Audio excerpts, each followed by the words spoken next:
Stroll down the streets of Chicago's Boys Town and you'll find a multifaceted gay world. Low-key light couples carrying groceries and dining out in trendy restaurants to more flamboyant types and rainbow themes.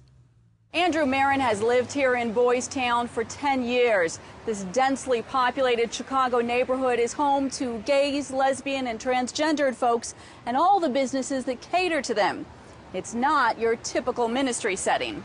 Right along this strip here are over 60 gay bars and clubs. Marin is about as comfortable here as any straight, fresh from the suburbs evangelical could hope to be, but it wasn't always this way.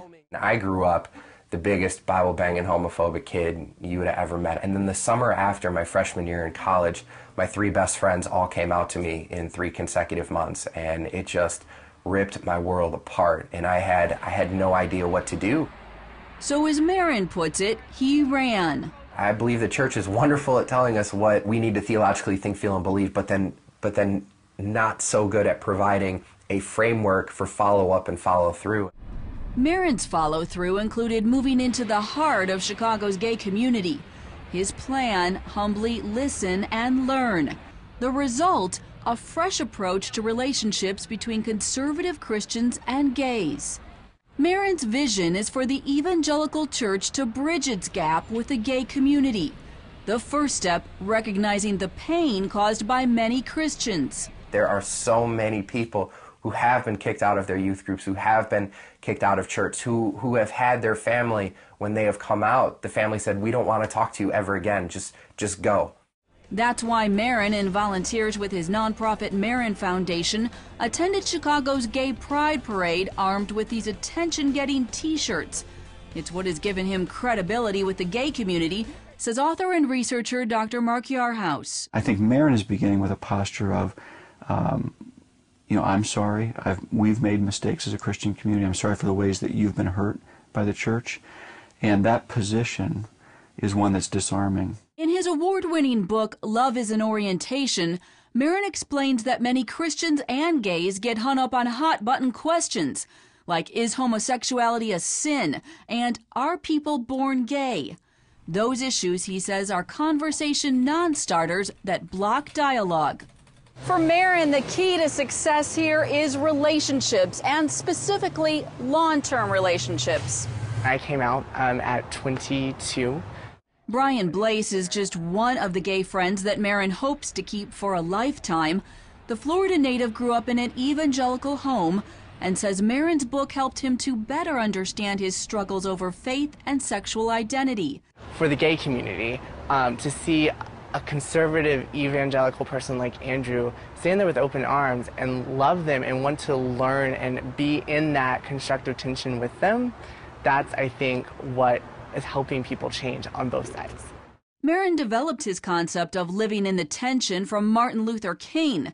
He wrote in 1963, "There is a type of constructive, nonviolent tension which is necessary for growth."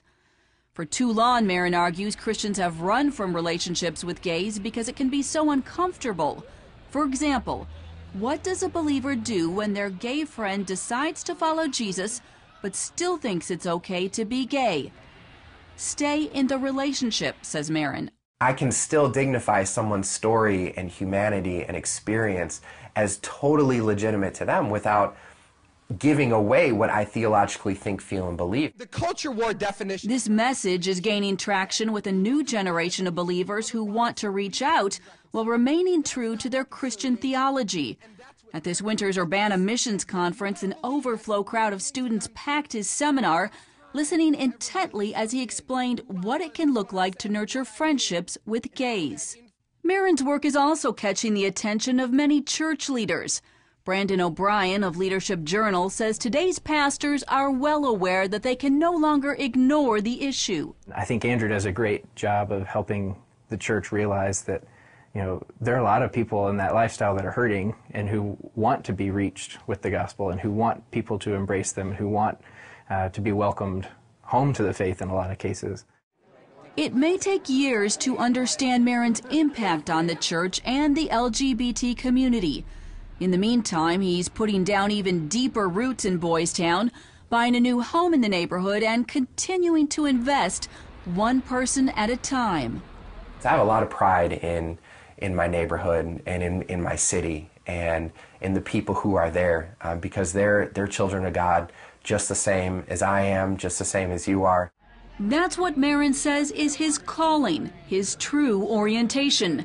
Combine that with a lifetime commitment to this community, and one can glimpse the profound potential for healing and for hope.